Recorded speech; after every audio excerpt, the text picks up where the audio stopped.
the house of the Lord? Oh, English na yun ha. Bigyan mo lang po ng konting background kasi last Tuesday, napalaban po kami. Kasi meron pong chosen ano po dito ng Tuesday. And medyo napalaban po tayo. So, medyo nose dito.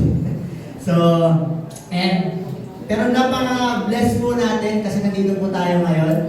Bless po ba? Amen po ba? Kasi last week po ay may bagyo. Pero ngayon po, maganda po yung araw. Di ba? Sama-sama po tayong mahamon, mag-aral, and sa kaduluhan po, madakila po ang Panginoon. Tama po, tama. And nasa mag-aaral pa rin po tayo sa Seasons for the Family. Sabi nga na nila Pastor Dennis, ito daw yung part 2. Okay po? And so in continuation pa rin po ito ng pag-aaral po natin. Pero bago po tayo dumako doon, may i-share lang po ako sa inyong idea. Kuya Doy, pakipost mo nga yung words na yan. Meron daw idea po. Sabi nila, that we are the continuation of all our ancestors. Na ibig sabihin, that whatever they taught us, there's a great possibility we'll adopt it. Disregard po kung tama o mali. Basta meron po silang, sabi nila, continuation lang daw po tayo nung mga sinaunang aral ng mga ninuno natin. At sabi nga nila, namana ko lang to. To prove my point po, may papakita po ako sa inyo mga picture. And tingnan natin kung mag-agree po kayo dito. Sabihin nyo kung guilty po kayo. Okay, meron po ng picture po dyan. Ano ba yung nakikita nyo po dyan? Ano yung salseria? Sofa. Sofa. May mga sofa po, sofa bed. Sino po sa inyo yung may mga ganyan sa bahay? Wala. Meron. Kung hindi man, may mga gamit po na meron pang may mga cover. To the idea na baka maluma. Di ba may gano'n nga yung idea? Kaya di natin tinatanggal yung cover. Kaya sa cellphone nga, di ba yung cover na puti, di ba tinatanggal hanggang ngayon? Di ba? Minsan namamana natin yung ganong idea na parang bang hindi maluluma yung gamit pag may cover. Di ba? Parang ganon. Di ba? Bigla. Meron tayo yung bubble wrap. Di ba nila dito mga bubble wrap? Sobrang lala na nun, di ba? Next picture, tignan naman natin. So guilty guilty. Ito. May guilty yan. Nagtatabi ng mga gara-garapon, plastics, at higit sa lahat nila yung ice cream, talagyan na ng ice cream. Sino may mahilig mag-ganyan? Mahilig magtabi-tabi ng ganyan, garapon, plastic. Siguro ako po guilty po ako dyan, aminado ako. Kasi siguro sa puso ng mga namana ko sa magulang ko, sa mama ko. Mahilig po yung mag-impok ng plastic, kaya ng plastic, pinagplastikan ng SM, pinagplastikan ng kahit ano pong plastic. Kaya po pag binuksan ko yung cabinet ko, ang dami pong plastic doon. Kasi parang doon ko rin nahahawa. And then yung mga garapon, and pinakamalala po din yung lalagyanan ng ice cream. Pag binuksan niyo po doon sa rep, akala nyo ice cream laman, kanin. Di ba isda? Di ba? Napepege. So, sino mo mahilig sa ganyan? Di ba? Guilty tayo dyan. Guilty. Next po. Yan. Mga nanonood ng TV. Gusto na laya ka ng TV. Tap na. O kaya, nanonood ng mga teledrama. Mga K-dramas na daw ngayon.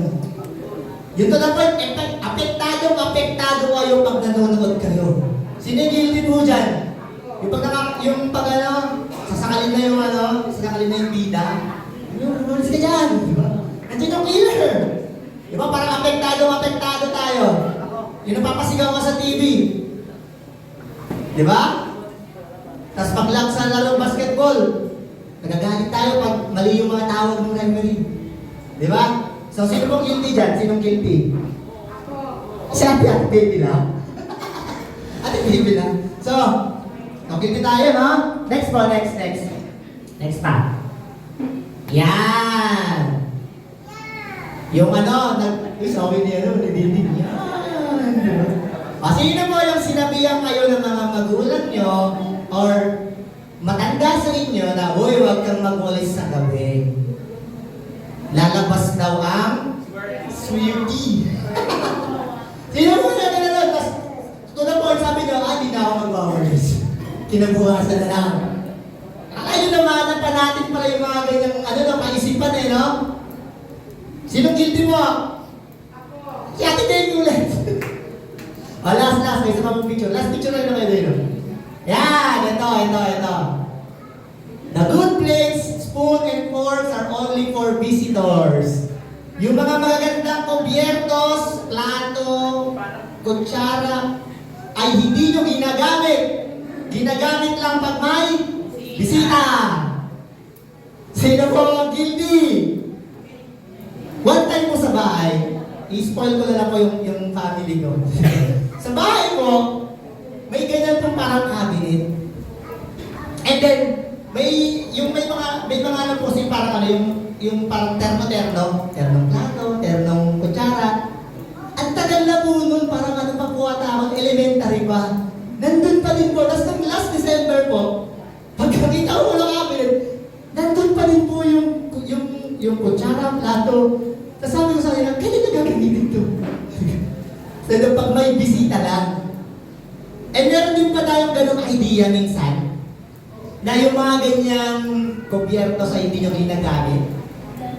And kung papansinin nyo po, yung lahat ng picture na pinakita ko po sa inyo, nakakatawang isipin, nakakatawang tingnan, pero ganyan po mahalaga kung ano po yung natututunan natin o yung tinitignan natin from our ancestors, yung mga matatanda sa atin. Kasi, dadalin po natin yan. Okay? Kaya napakahalaga po, matadala yan ng next generation. Kaya ngayong umaga po, ang pag-aaralan natin is about paano ba may magandang maipasa. At ano ba yung magandang ipasa? Sa family ko, sa mga anak ko, magiging anak ko, di ba? Ano yung magandang ipasa? And you will agree, ang isa sa pinakamagandang ipasa sa next generation ay yung pananampalatayang meron tayo. Tama po, no? Yun yung maganda. So this morning po, pag-uusapan natin is grounded in faith, trusting God through every season. Naniniwala po ba kayo na bawat panahon, sa pamilya, meron iba't ibang panahon po tayo na naranasan.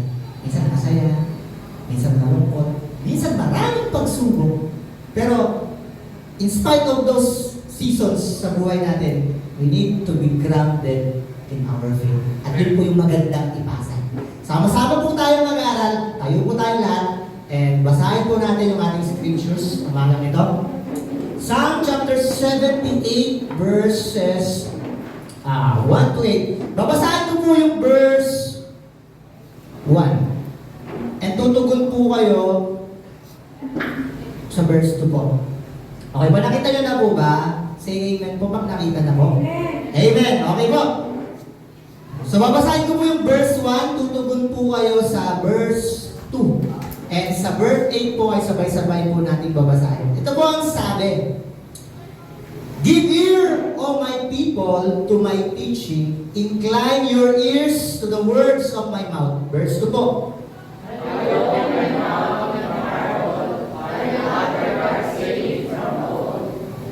Things that we have heard and known that our fathers have told us. Verse 4 po. You do not hide them from their children, but tell them from generation to generation. Verse 5. He established a testimony in Jacob and appointed a law in Israel, which He commanded our fathers to teach to their children. Verse 6 po. That their children might know their children so that they should set their hope in God and not to forget the works of God, but keep His commandments. Verse 8 po, sabay-sabay nating basahin.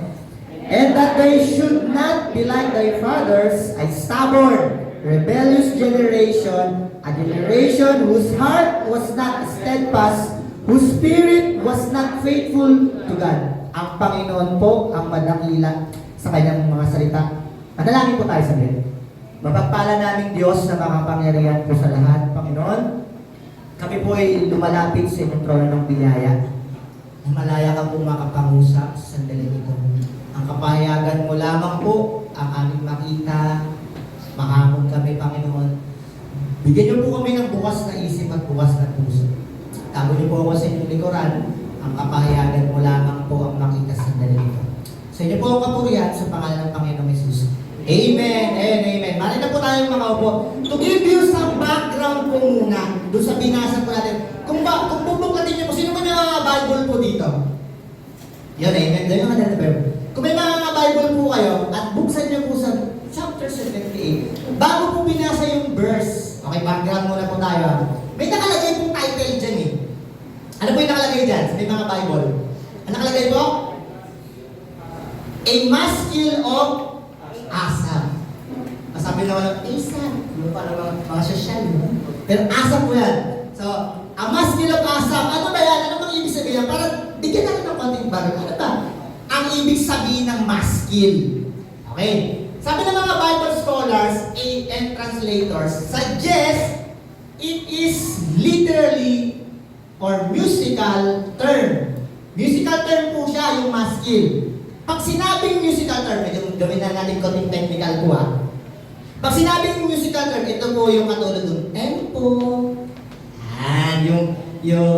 yung adagio, yung slow, allegro, yung fast, yung mabilis na kanta. Kanina may mabilis na kanta po eh. Yun. Then nandyan din po yung sinasabing dynamics ng kanta. Pag sinabing dynamics, yung loudness, and yung mahina, yung kunti lang. Yan. Sobrang hina. Yun. Dynamics po yun. Then, dyan din po papasok yung articulation ng kanta. Ano po yun? Yung the notes are played with smoothness, shortness. Yan. And nandyan din po yung melody, yung tune. Yung harmony, nag-harmonize. Kanina po yung band po natin. Ganda po nung ano po yan, no? Nung harmony nila. Then, nandyan po yung rhythm. So basically po, ang maskil po ay musical term. Okay, na ginagamit po sa kanta. So it's a song. Okay? So, ano pa ba sabi dyan? Many believers believe that maskil is meant to meditate it, to impart wisdom. So nag-impart pa siya ng wisdom. Okay, and Psalm 78 is an example of maskil being used for teaching, includes information on Israelites' deliverance from Egypt and their time in the wilderness. So, kanta siya na mayroong konting aral. Yan. Yun po yung ibig sabihin ng maskil. And basically, yung aral na gusto niyang ipakita, yung na-experience po ng mga Israelites during time nila sa Egypt, papuntang wilderness. Okay po? So, sino naman si Asaph o Asaph? Sino po siya? Okay. Si Asaph po, one of the Levites that King David assigned as worship leaders in the tabernacle.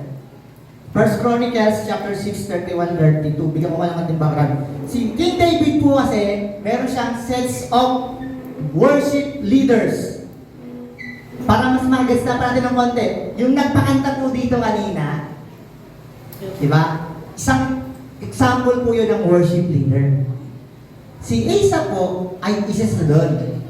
Okay, kaya si David marami po siyang worship leaders po eh. So, si Asaph ay isang worship leader. And isa po sa mga sinulat ng kanta ay Psalm chapter 50, 73 hanggang 83. So, basically po, ang Psalms ay hindi lamang po si David ang nagsulat. Okay ba? Kasi akala natin si David lang po nagsulat ng Psalms. Pero meron din pong sinulat si Asaph. Yan po yung mga sinulat niya. Then, Asaph was a gifted individual. He understood where the gift come from and used his music to praise the Lord. So, ibig sabihin, Alam niya kung ano yung calling niya para magpuri sa Panginoon. So yun po yung konting background. So naman, let's go to sa ating pinag-uusapan. Ano ba yung magandang ipasa ko? Ano ba yung kailangan magandang maipasa sa family na sinasabi ni Asaph dito? Tingnan natin. 3 bagay lang po ito. And mabilis lamang ating ito makikita. Kasamahan niyo po ako. And tingnan natin. Ano ba yung magandang i-consider natin maipasa?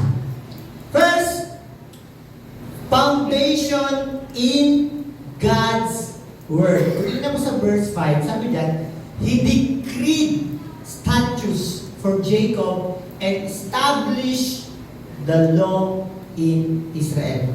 Bigyan natin ng paliwanag po yung ilang mga words dyan. When we say establish po, it means daw to set up, to stand firm. To set up, to stand firm. Yung ibig sabihin ng establish. Tawag po tayo ng isang young people po. Kuya Tan, halika dito sa akin, samahan mo ako dito. Para makita natin yung ibig sabihin ng establish. Okay? Sinasabi niya. Yan. Medyo malaki pala siya. Okay. Kuya Tan, tumayo ka ng isang paa lang. Isang paa. Pag nakatayo po ng isang paa, tingin niyo po, naka-establish po siya. Naka-stand firm siya. Hindi. Madali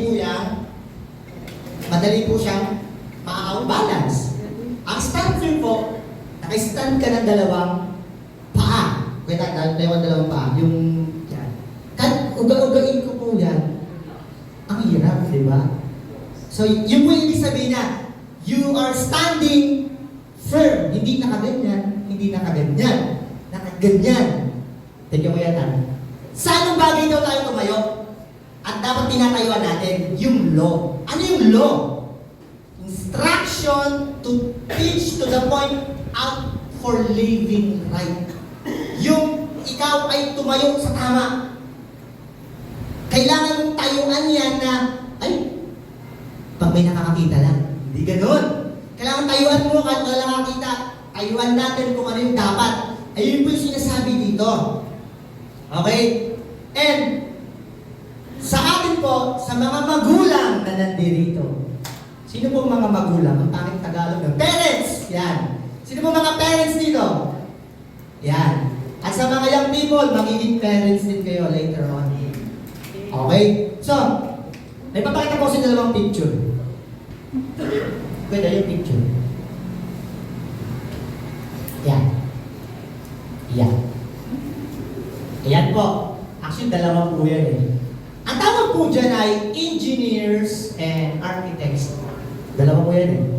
Ano po ang engineer at architect? May kinalaman po yan sa building. Tama? Pero may magkakaiba po pala yan. Okay? Engineers ensure the structure stability, safety, technical systems of the building. Ibig sabihin yung mga engineer sila yung, okay ba itong poste? Okay ba ito? Secure ba yung mga ganyan-ganyan? Yan yung ginagawa ng mga engineer. Yung okay ba ito? Pag tinayo natin itong dalawang bakal, ilagay natin, kakayanin ba? Yan. Yun yung nila. Masisecure ba pag tinayuan pa natin ng isang palapag? Yun yung tinitingnan nila. Architect, on the other hand, the design, the overall concept, the aesthetic, the layout of a building, yung style ng building. And parents, you are the engineer and the architect of your family. Tama? Tinitingnan niyo po minsan, di ba, to the point din niyo dapat secure yung family ko. Dapat, hindi lang yung aesthetic yung nakikita, panlabas lang. Minsan nakikita din natin yung security, yung safety sa loob. Kaya mahalaga po, parents, na yung design at dinidesign ninyo sa Panginoon, hindi lamang po nakabase sa ating kaalaman. Kaya sabi ni Asaph dyan, you need to stand. Tayuan po ninyo yung decree, yung law, yung salita ko, yung salita ng Diyos na pinagkaloob ko sa inyo. Doon kayo tumayo, yun yung tayuan nyo. Kasi the more na tinatayuan nyo yan, the more na pinangawakan nyo yan, hindi kayo madaling babagsak. And parents, yun po yung pinakang magandang gawin. The stability and the design of a family depends on what is built upon. Saan nyo ba tinatayo yung pamilya nyo? Ano ba yung tinatayuan nyo? Sa opinion ng iba? Sa sabi-sabi ng iba? May bago na nga po ngayon eh. Sa sinabi ng social media. O sa sinasabi ng mundo. Ito yung uso kasi. Dapat hindi ganun. We should depend the stability, the design ng pamilya na meron po kayo, na meron po tayo. Saan po? Sa salita ng Panginoon. Hindi base lang sa opinion ng iba. Hindi lang base sa emotion mo. Kasi bakit? Madaya po yung emotion natin eh. Di ba? Minsan masaya ka, minsan tonto ka. Pero pag may mga pangit minsan na nangyari, nadadala tayo dun. Di ba? And we should build it on the scripture. Sa salita ng Panginoon. And faith begins with a foundation, and that foundation must be God's unchanging word. Dito po natin ibabase.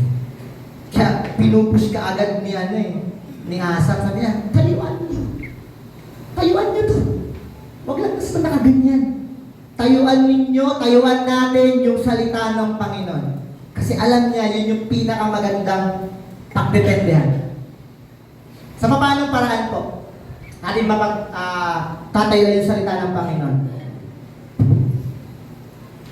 Read and reflect on the Word of God sa pamilya niya. When is the last time po na kayong family lang, you read and reflect sa salita ng Panginoon? Or meron pa po kayong family devotions? O napag-uusapan niyo pa ba ang salita ng Panginoon? Dapat po pinag-uusapan. Dapat pinagbabahagi-bahagian. Yung prinsipyo ng Diyos, yung magiging basihan ng desisyon natin sa mga bagay na gagawin natin. Hindi lamang pag may pangangailangan tayo, saka tayo lalapit sa Panginoon. Okay po yun, walang problema po doon. Pero maganda din na kinakausap din natin siya. Binubulay-bulay po natin ang salita niya, hindi lamang kasi may pangangailangan. Pangangailangan, given na po yun, lalapit at lalapit tayo sa Kanya. Di ba? Pero ang pinakamaganda po, hindi lamang may pangangailangan tayo lumalapit sa Diyos. Kinakausap natin siya. Kayo po ba? Try mo sa sarili nyo. Yung lalapit na tao sa inyo, lalapit lang kasi may kailangan siya sa'yo. Meron mo laging dito sa palengke dyan, may bata doon na lumalapit lagi. Kuya, 5? Kuya, 5? Paglagay naman, Kuya, 5? Every time na makikita ka, Kuya, 5? Di ba? Minsan nakakatawa siya. Pero minsan napapaisip ka din, bakit? Lapit siya, lapit at parang umiilang. And try to imagine, pag ganun din tayo sa Panginoon. Although He will provide, He will give, pero mas masarap siguro lumapit din na, Lord, gusto lang kitang kausap ngayon. Gusto ko magsubo sa'yo. Gusto ko magsabi sa'yo ng mga bagay-bagay na pinagdadaanan ko. Doon po mas maganda. And sa loob ng tahanan, what's your mainly conversations po? Nawawala ba yung salita ng Panginoon? Or hindi siya na pag-uusapan sa loob ng tahanan? Dapat yun mo yung basehan din ng pag-uusap. Sabi nga, Pastor, baka lumpas na kami ng langit pag yun lagi pinag-uusapan namin. May isa pong joke sabi, okay na daw lumampas basta dumaan kasi hindi umabot. Di ba? Mas maganda lang lumampas, at least nakadaan. Kasi yung hindi umabot. What I'm saying is that, huwag pong mawawala sa pag-uusap po natin. Sanggunihin natin. Kaya, again, minumungkahi po ni Isaac sa atin dito. Nalin po, stand. Tayuan mo, establish. Tayuan natin to. Tayuan natin yung salita ng Panginoon. Kasi alam niya na pag hindi natin to tinayuan, madali tayo babagsak. Para lang tayo nakatayong isang paa. Okay po? Lalo na po ngayon, ang mundo po natin, napakaingay. When I say napakaingay, ang dami niyo po pwedeng makitang information. Social media, radyo, diba? Ang dami, TV. Ang dami pwedeng pagkuhanan ng information. Pero ang tanong doon, does it fit ba? Does it help ba to build my family, your family, na maging matatag? Or yun lang yung magpapaisip ka, o nga na. O pagdududahan ka pa. O pagdududahan mo pa yung salita ng Panginoon. May isang adult po dito. Sinabi ko na po yung word, no? May isang adult po dito. Isa po sa mga mahal ko pong adult po yun. And siguro pag binanggit ko po ito, kilala niya po kung sino siya. Sabi niya sa akin, huwag mong pakinggan kung ano siya sabihin ng tao sa paligid. Basta firm ka kung ano sinabi ng Panginoon at sinasabi niya sa iyo. Nung nag-struck sa akin yun eh. Kung firm sa'yo kung ano yung sinasabi ng Panginoon, yun yung gagawin mo. At yun yung tatayuan mo at dapat mong tayuan. Ang background po kasi na ito, ang sabihin ko na po. Last 2 weeks, 3 weeks ago po. Last 3 weeks ago. Ay gusto ko pong pumunta doon sa parang nanay namin. Nanay, seems like lola, parang gano'n. Gusto ko pong pumunta doon para to attend ng kanyang parang burol.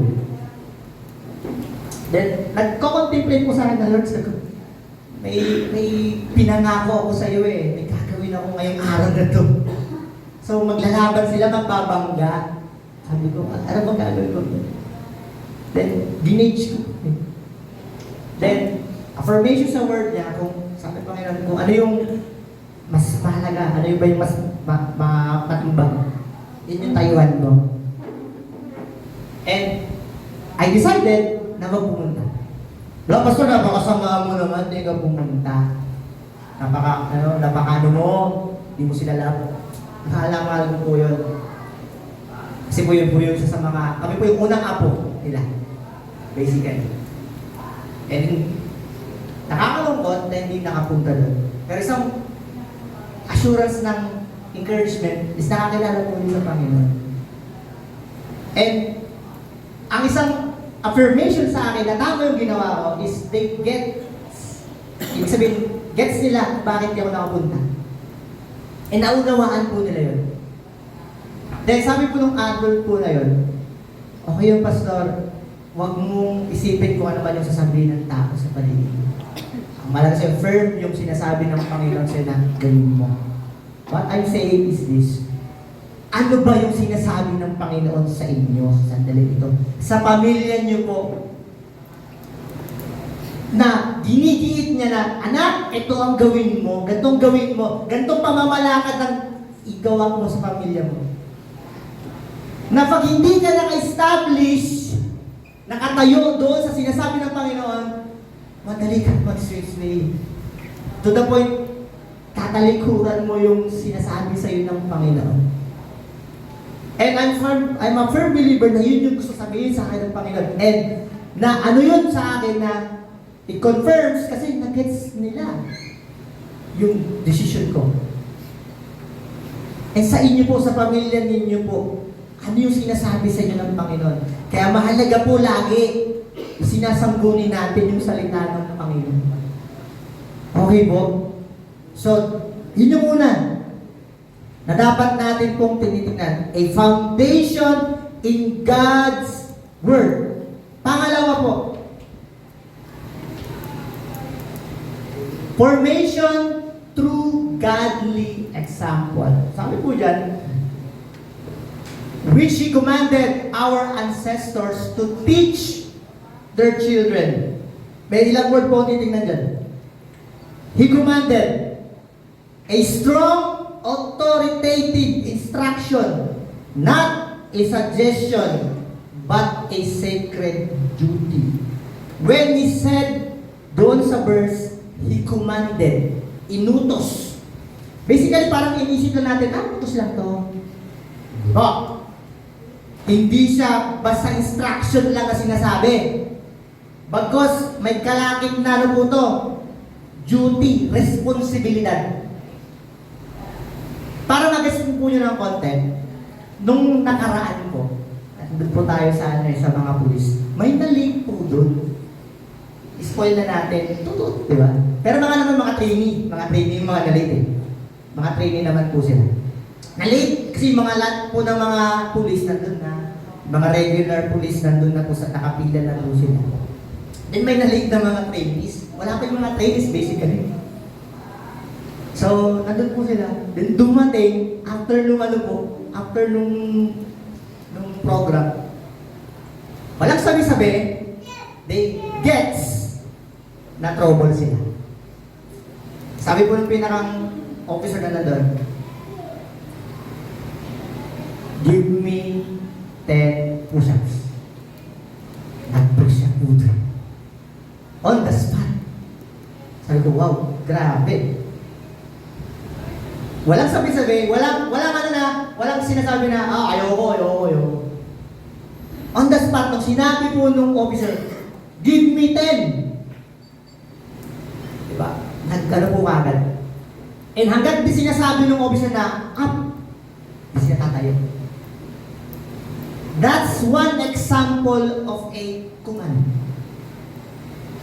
Hindi na naiisip na, okay po sa akin ito.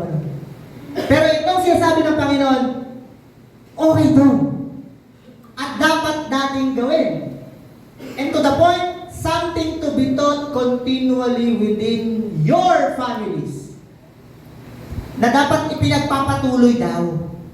So, yung pagbasa pala ng salita ng Panginoon, yung aral mula sa Panginoon, ay iniuutos pala ng Diyos. Hindi siya sinasuggest ng Diyos. Na gawin mo to. Oy, gawin niyo to ha. Hindi. Iniuutos pala ng Diyos. Na ito ang gawin ninyo para mapabuti tayo. Mapabuti yung takbo ng pamilya ninyo. Gusto niyo ng stability? Gusto niyo ng magandang design ng family? Salita ng Panginoon basahan natin. At hindi niya sinasuggest. Iniuutos niya, gawin mo to. At pag sinabi ng Panginoon, tigil na, pero hindi sabihin na tigil na. Ang sasabihin niya, continue Continue through the next generation. Kaya nga, natutuwa po ako sa may mga bata po na dito, yung mga baby. Kahit baby po yan, nakikita niya na yung napapractice na yung physical na katawan niya na every Sunday nagigising siya, nagkakaroon siya ng idea na kailangan kong mag-church. Na gano'n pag lumaki siya, hindi siya na mahihirapan. Kaya totoo yung Proverbs. Train up a child the way he should go. Then when he grows, he will not depart from it. Kaya pala, tekasakan mo lang alam ko eh. Kasi nung simula pa lang, struggle mo lang itinuro. Kaya habang bata pa lang po, mga parents na nandito, habang bata pa lang, gusto rin iyak lang dito. Kaya iyak po yan. Gusto lang natin. Okay lang po yan. Kasi nasasanay na po yan eh. At yun yung hindi natin iwawaglit sa kanila. Hindi yung tatanggalin natin sa kanila. Kasi pag tumanda na po yan, pahirapan na yan. Okay? Mahihirapan na po kayo. To give you my point po, meron po akong papakita sa inyong statistics. Yan. Pwede pa kailangan mga konti. Yung statistics po niyan ay ginawa po ng journeyman of Journey Bible Church sa Amerika noong February 6, 2022. So, tatubag pa lang po ito. Mga 3 years ago. Okay. So, meron po ano dyan, ilang statistics. Tingnan natin ha. If a child was the first in the family to become a Christian, there was, 3.5% chance that the rest of the family would become Christians. Baba po no? Pero okay pa din. Pero tingnan nyo, napakababa. Pag yung bata daw po ang una naging Kristiyano, 3.5% ang posibilidad na yung family niya ay magiging Christian din. So, yung mga anak na nandito na wala yung parents nyo, meron pa kayong 3.5%. Diba? Next natin. If a mother, sa mga mother po na nandito, if a mother was the first one who was saved, there was 17% chance the whole family would be saved. Medyo tumasa ng konti po, 17% na. Ito ang video maganda. If a father, mga father, magiging father, mukhang father. Ngayon, if a father, ito po. If a father takes the lead in the home and he is the spiritual leader, if he is saved first, 93% of family members will come to know Jesus. Ang laki! Yung isa 3.5, kasi sa 17, 93% pa yung tatay ang unang nakakilala at siya yung nag-lead spiritually sa family niya. Laki po mga father. Diba? Napalaki po ng responsibilidad po natin. Kaya sabi ko din po sa sarili ko po yun. Okay po. Ito pa naman. Next. If a mother attends church regularly and the father does not attend at all. Yung mother lang po yung umattend ng church. 2% of their children will end up attending church. 60% of their children will end up not attending the church. Kaya pag babae daw po yung mga mother lang na church, ang laki po ng porsyento na hindi na mahatak yung mga anak niya.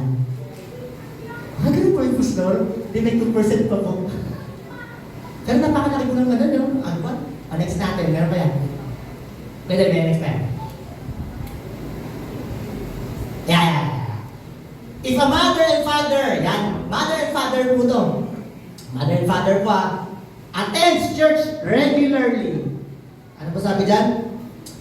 33% of their children will end up attending the church. 25% of their children will end up not attending the church. Lumaki po pag yung nanay at tatay po yung nag-church. Tumataas yung percentage na makapag-church din po yung family niya. The father. If the father attend church regularly, yung mother hindi. 44% of their children will, end up attending the church. 34% of their children will not end up attending church. Nasa father pa rin, ang laki po ng porsyento ng father po Alam mo sinasabi natin po dyan, salamat po Ano yung gusto ko pong ipakita na realization po sa inyo? Parents, napakalaki po ng magiging influence ninyo sa mga anak po ninyo. Yan po ay isang pag-aaral lamang po on attending church. And kung titingnan niyo po, ang laki ng porsyento pag yung parents po ang namumuna para magsabi na, tara, church tayo. Tara, magsimba tayo. Tara, sumamba tayo. Ang laki po. And bilang mga parents, basically po, sinasabi sa atin that you are basically the model and should be the model sa loob ng inyong tahanan. Model po kayo. Nung isang araw po, may kausap po ko doon, yung mga binabible study ko. Sabi ko, paano nyo ba papakita isang model? Pag may nag-model po ba dito ng Colgate, toothpaste pala, toothpaste. Pag may nag-model po ba ng toothpaste dito, ano yung pinakakailangan na meron sa model ng toothpaste? Ano po? Bungi-bungi ba? Kailangan bungi-bungi? Hindi. Kailangan, pastor, maputi. Kailangan ba may brace? Wala, di ba? Kailangan maputi, ipin. Tapos para mag-smile, todo ngiti. So, ibig sabihin, pag model ka, ikaw ay convincing. Nakakapaghikayat ay convincing. Hindi yung pag dumiti ka, ay, hindi. Diba? So, ganoon po yun. Parents, model po kayo. At dapat i-model niyo po ay alin po, yung pananampalataya. Yung faith. And that faith is not only taught, it is caught through consistent example. Sabi nga nung sa palabas sa TV, sample. Parents, yun po ang pinakang trabaho po ninyo. To set a good example to your family. Kasi po ang mga anak, ako considered anak pa po ako. Titignan ko lang po kung anong ginagawa ng tatay ko. Ng nanay ko. Malaking porsyento po na magagaya ko. Kaya po parents, you should not only taught the idea, because you are being caught. Ibig sabihin, nakikita sa'yo. Hindi mo lang sinasabi na, anak, masama yan. Bad yan. Hindi lamang po ganon. Dapat ikaw din mismo nakikita sa atin. Nakikita po sa inyo. Minsan mga parents po, sinasabihan natin ang mga anak po ninyo, maglingkod ka kay Lord. Maglaro ka kay Lord eh. Mag-serve ka kay Lord. Wala po. Masama doon, maganda nga po, pinupush niyo yung anak nyo. Pero kayo po, bilang parents, dapat kayo din po. Hindi nyo lang sila pinupush to serve. Maging kayo din to serve. Kaya kung sinasabi lang, anak, sige, kayo na lang mag-church. Dito na lang ako. Hindi po gano'n. Dapat nakikita po sa atin. Kasi bakit? Model po kayo eh. Tinitignan po kayo. At sa mga young people na nandito, later on magiging parents din kayo. Ngayon pa lang i-train nyo na. Matrain na kayo. Matrain na tayo. Diba? Isineset na natin yung magandang example. And alin pa yung magandang example na dapat magiging consistent tayo? Model in prayer in life, devotion. Ito pinapaganda. Demonstrate forgiveness, gratitude, and humility. Parents, maganda po na marinig ng mga anak po ninyo sa loob ng tahanan, in spite and despite of the things na naranasan niyo po sa family. Sabi nga natin, iba't iba ng season eh. Kinakatok ko po. Sana naman huwag manggagaling sa mga bibig po natin. Yung discouragement. Na ang pangit na ng sitwasyon sa loob ng pamilya niyo, sa inyo pa nanggagaling ang discouragement. Kaya parents, kayo sa inyo po dapat nanggagaling yung ano po, yung encouragement.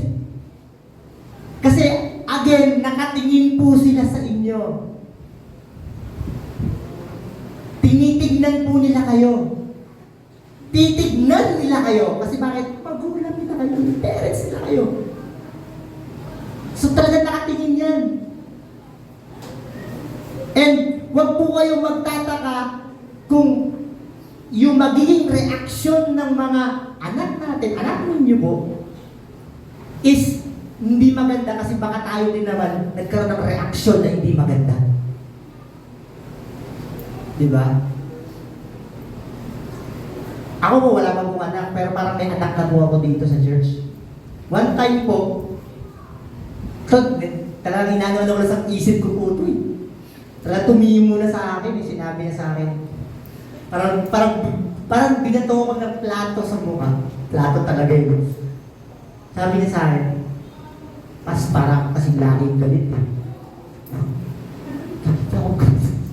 Kaya po ngayon medyo mapakabal na po ako.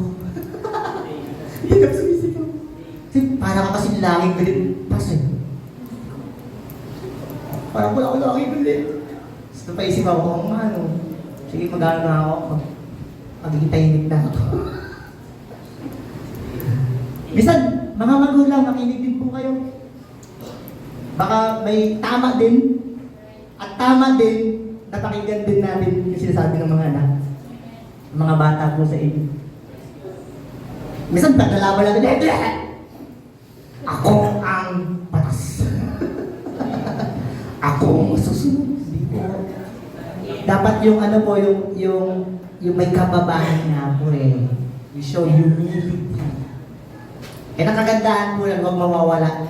That in spite sa mga pangyayari, sitwasyon na meron po sa family po ninyo, you always ought to give thanks to the Lord. Na maraming salamat pa rin sa Panginoon. Kahit ganito yung kalagayan natin, kahit ganito yung sitwasyon natin, mayroon pa rin tayong ipagkapasalamat sa Panginoon. Ganda yun eh, no? Sa loob ng family niya, meron kang spirit of gratitude, yung thankfulness sa Panginoon, hindi nawawala. Ganda exercise po yung mga parents.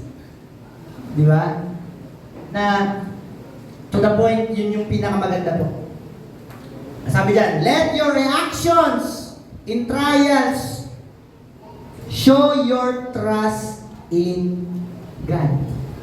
Yung reaction na natin, yung magiging reaction ninyo, pag sinusubok, seasons ng pagsubok ngayon sa family, dapat yung maging reaction natin, magtitiwala pa din tayo sa Panginoon. Kaya po, again, ano sabi ni Isaac? Establish mo, tayuan mo, kaya kailangan, parents, pinatayuan po natin at tumulong po tayo. At ang mga anak, titingin lang po yan. Nakatingin lang po yan sa inyo. And children will remember what the parents live more than what they lecture. Ang mga anak po, i-consider nila yung tinuturo natin, pero titignan nila kung paano po kayo namumuhay. Paano kayo namumuhay, anong reaction natin, pag may mga pagsubok, pag may mga blessing, ano yung nagiging reaction natin? Nandun pa din ba si Lord? O nawawala na si Lord? Yun yung pinakalo po nun eh. And isang bagay po na maganda po natin titignan is yung bagay na ipapasa sa atin o pinapasa nila. To prove my point po, kung may Bible po kayo, buksan niyo po sa 2 Timothy chapter 1. Kung may Bible po kayo. Tutuwa po ako dito nung nabasa ko ito. 2 Timothy chapter 1 verse 5. Si Paul po yung nagsasalita po dito. Basahin ko lang. Sabi na, I am reminded of your sincere faith. Wow! Sabi niya, kinoment niya si Timothy po yung kausap niya dito. Sabi niya, naalala ko, sabi ni Paul, napakatindi ng iyong pananampalataya. Sabihan po kayo na kayong gano'n ng tao, no? May magsabi sa inyo, uy, ang ano naman, nakaka-bless ka naman, brother. Nakaka-bless ka naman, sis. Diba? Pag narinig niyo po yan, anong pakiramdam? Wow, parang achievement, diba? Sabi ni Paul yun eh. A faith that dwelt first, in your grandmother Lois, and your mother Eunice, and now I am sure, it dwells in you as well. Yung pananampalataya ng lola mo at ng nanay mo ay nasa sayo din. Ibig sabihin, sinasabi ni Paul, tindi ng mga lola mo, tsaka yung nanay mo, naturuan ka, Nagabayan ka sa tamang pananampalataya. Kaya ano ka ngayon? Kaya ang ganda ng iyong pananampalataya sa Panginoon. Kasi merong kumabait nagturo sa'yo. Ikinument iyon ni Paul. Sa atin po, try to imagine.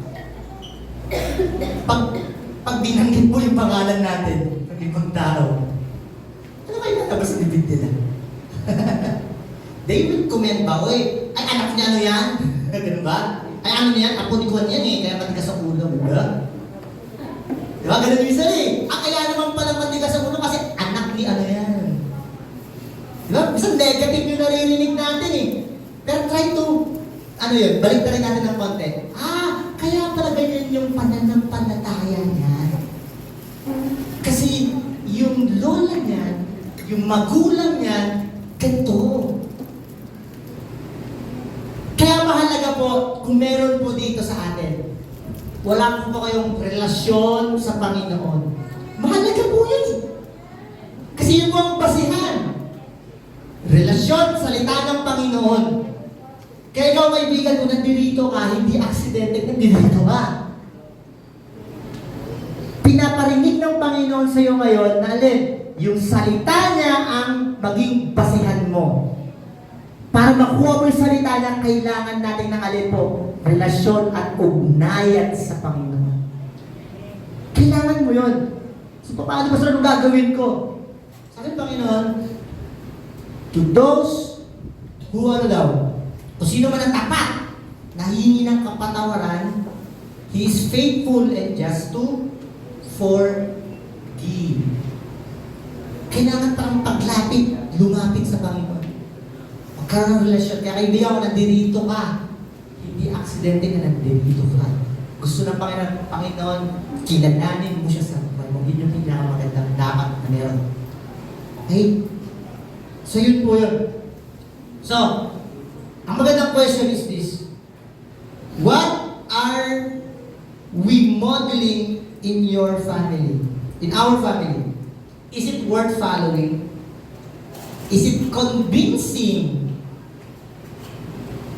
Worth following kaya yun? Kung hindi, ito yung dapat gawin. Ang basihan, salita ng Panginoon. Tayuan niyo po yun. Tinatayuan natin. Okay po? Pangatlo, and last. Hindi lamang po a foundation in God's Word, a formation through godly example, ang panghuli po, fruit of generational trust. Verse 7 po, sabi dyan, then they would put their trust in God and would not forget His deeds, but would keep His commandments. May word po kukunin dyan. The words are would put. Ano pa ibig sabihin nun? It means to set firmly, to set their hope, their confidence. Ilagay daw natin yung ating tiwala saan po? Sa salita ng Panginoon. Paano natin ipipicture yan? Nakaupo po kayo sa upuan? Opo po sa upo. Yan po ang isang example ng confidence. Pag umupo po kayo dyan, hindi nyo tinignan yung upuan, basta na lang po kayong umupo. Nakakailan pa nga kayo minsan yun. Diba? Pinapakita ko doon na confident ka. Pinagtitiwalaan niyo po yan. Kaya-kaya, yung weight niyo, kaya-kaya yan. Ano gusto kong sabihin? Sa Panginoon, ganun din. Dapat. May kumpiyansa tayo sa Kanya. Higit sa lahat, saan po? Sa salita niya. Sabi nga nung kanta, where do you put your hope? Put your hope in God. and the bless, oh my soul. Diba? Where do you put yung hope na yun, yung trust na yun? Are you confident enough? Kaya sabi niya, ilagay mo yung tiwala mo doon na para bang umuupo ka. Inuupuan mo. Then may isa pang salita po dyan. Would keep. Ano ibig sabihin yan? It means to guard, to observe carefully. Yung word na observe, to guard carefully. To give you an example po, nung isang araw, last 2 weeks ago, may nagbigay po sa akin ng top box. Wow, blessing po. Yung may nagbigay po ng top box. May box na po yung aking box. May box na po yung motor ko. So may nagbigay po ng top box. And sabi, basta palagyan ko na lang. So nung nilalagay po yung top box, hindi pala po yung basta-basta nilalagay. Maraming ginagawa. May tinatanggal at may kinakabit. So nung nilalagay po yung top box, nandun po ako, nakabantay po ako sa kanila. At nung nakatingin po ako sa kanila, alam niyo po yung ginagawa ng mga nagagawa?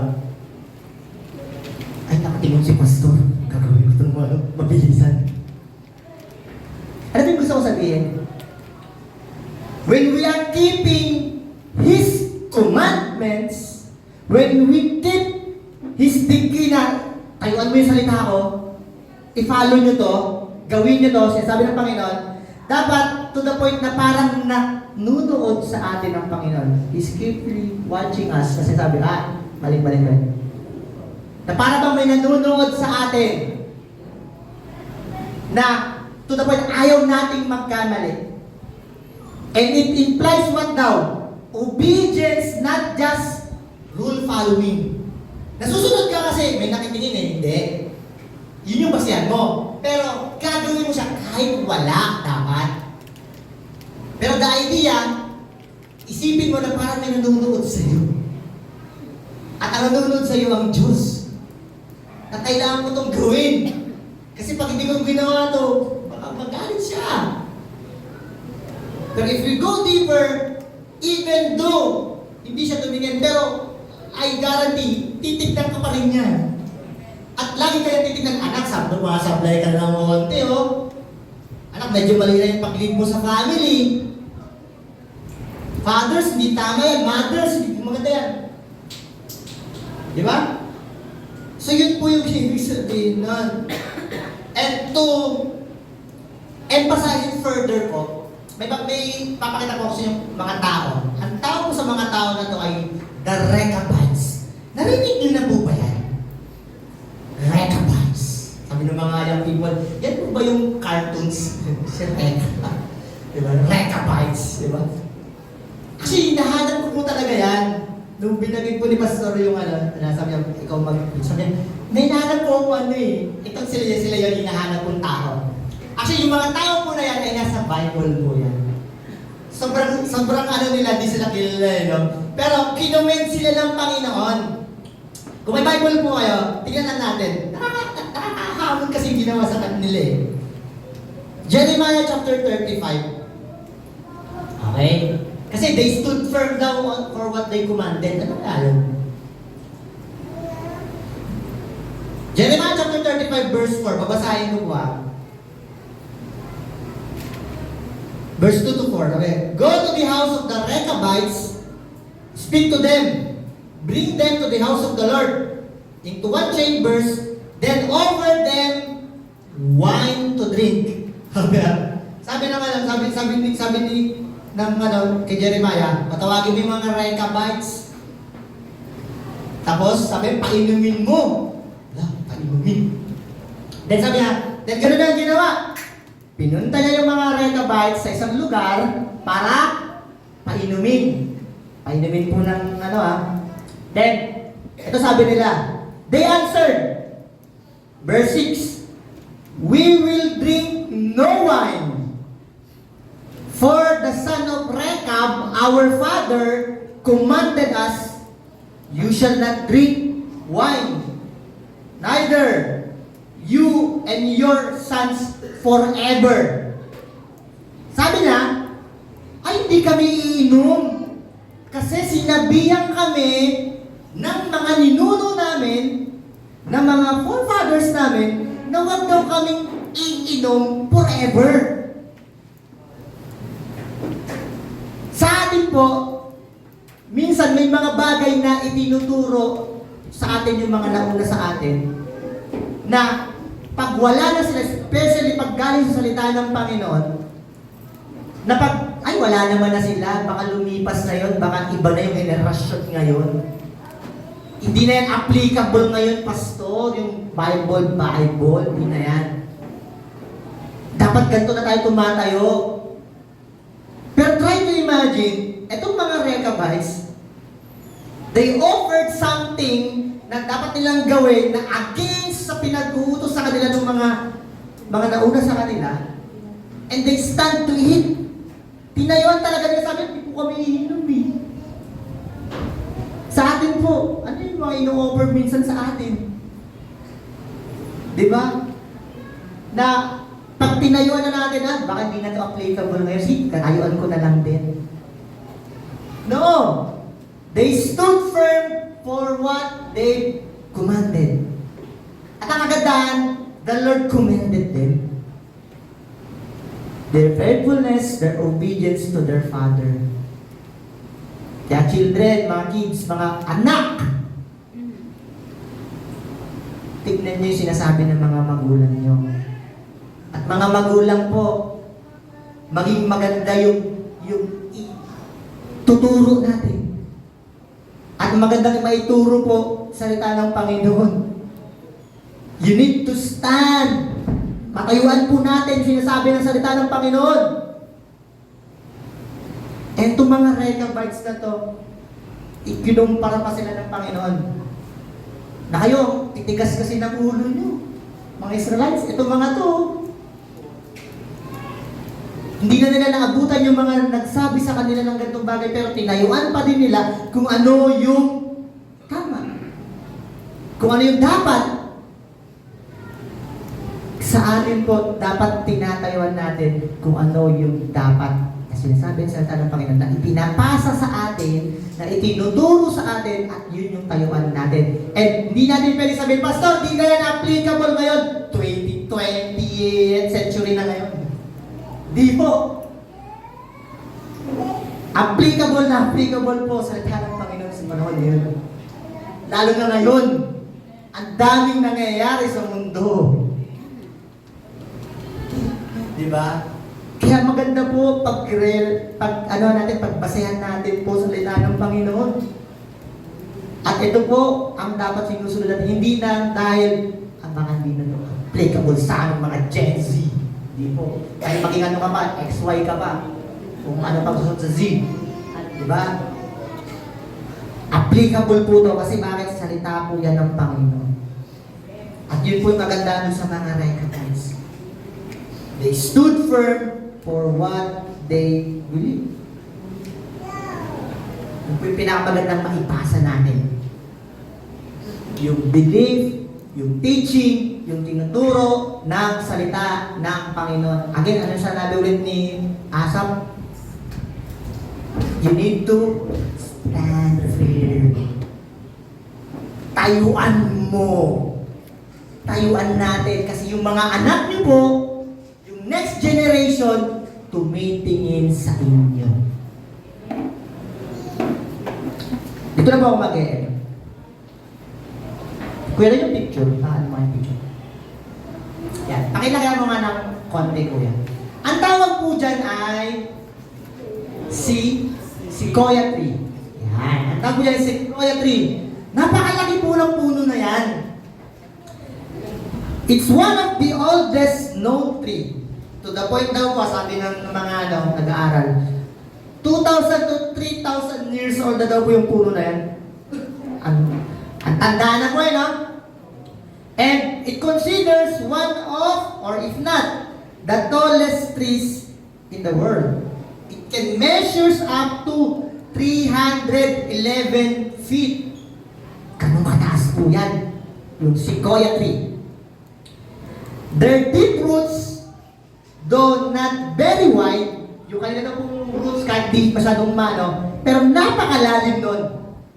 It helps them to, ano daw, to stand yung bagyo. And to the point po sabi pa ng ano, even may mga wildfires sa forest, nananatiling nakatayo yung sequoia tree. So, hindi siya basta-bastang napuputol. Tagal ba naman ng 2,000 years yan kung ano lang yan, basta-basta lang. So napakano punong-puno na yan. Then the sequoia tree or the sequoia tree are often seen as a symbol of strength, endurance, and timelessness. Magandang word, no? Na kahit sinubok ng panahon, tumatayo pa din. Nakatayo pa din. Kanina po, binanggit natin kanina that families may, and talaga naman, makakaranas po ng iba't ibang season. Meron po tayo nararanas ng iba't ibang season sa family. Pero, ang tanong dun, tumatayo pa din po ba yung pamilya? Nakatayo pa din po ba tayo? Or, basta pabagsak na natin yung family ko. If that's the answer, kailangan mong magkaroon ng foundation. Yung foundation ng alin, salita ng Panginoon. At yung salita ng Panginoon, maipapasa mo. Maipapasa natin. That's the basic foundation na dapat meron.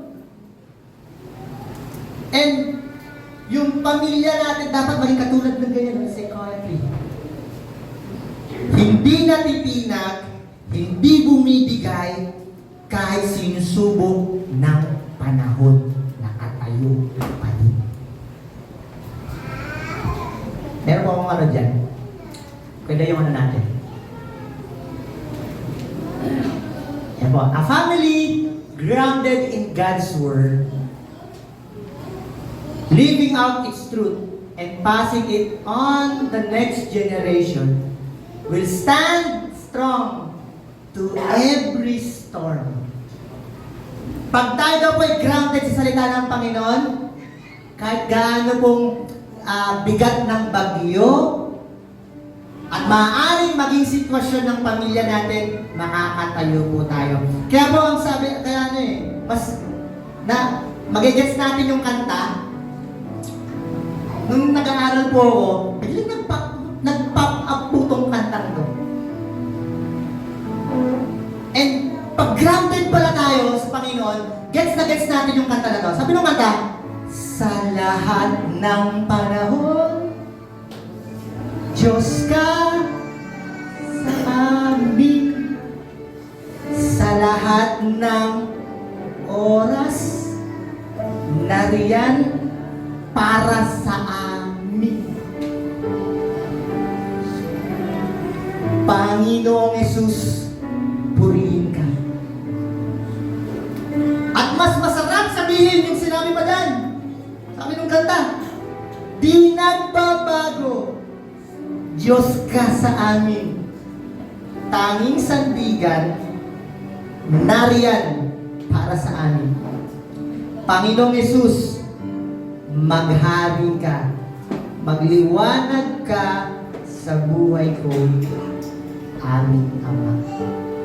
Mas magigets mo po yung kanta na yun. When you are grounded sa pananampalataya, grounded tayo, nakalubog ka. Kasi maunawaan mo, pangit yung sitwasyon ko ngayon. Ang pangit ng kalagayan ng pamilya namin. Pero, dakila ka, Panginoon. Purihin pa rin ko ang pangalan mo kahit ganito sitwasyon namin. Kasi alam ko, hindi ka pa rin magbabago. Diyos ka pa din. At sa sitwasyon na meron ako, ikaw yung pwede kong malapitan. Kaya po napakahalaga po, sa pamilyang meron po tayo, ay eto, salita ng Panginoon. Huwag pong mawawala ito. Kasi ito yung magiging kalakasan natin po eh. Kasi we all know, lahat nga ng sitwasyon. There's always a season sa family. At yung season na sa pamilya natin, maaari, nandun ka na sa napaka-dilim na sitwasyon ng pamilya. Na napapag-isip-isip na tayo. Pero lagi mo tatandaan, sa lahat ng panahon, ang Diyos ay Diyos. Ang Diyos na naglathala ng salita na to ay Diyos. Hindi lamang in good times, hindi lamang in better times, hindi lamang in best times, even in the worst times of your life, sa pamilyang meron po kayo. Sabi niya, ako ay Diyos. Kaya po mahalaga that you need to stand in His Word. Tayuan niyo po. Tayuan natin. Kasi pag hindi natin tinayuan ng maayos yan, bibigay po kayo. Babagsak po yung pamilya. And later on, titignan ng mga anak, ganun pala ginawa ng mga magulang ko. Nung bata ko, ito yung nakita ko sa kanila, ganito rin yung gagawin nila. Kasi parents, you set the example that they will follow. Sa ayon sa gusto nating mga magulang, tinitignan po nila kayo. So mga magulang, at mga magiging magulang, ito po magandang maging basehan po natin sa salita ng Panginoon. At ito yung magandang ipasa for the next generations to come. Na kahit man subukin ng panahon, taas noo tayong sasabi sa Panginoon, Lord, purihin ang pangalan mo. Kasi naunawaan ko kung ano nangyayari sa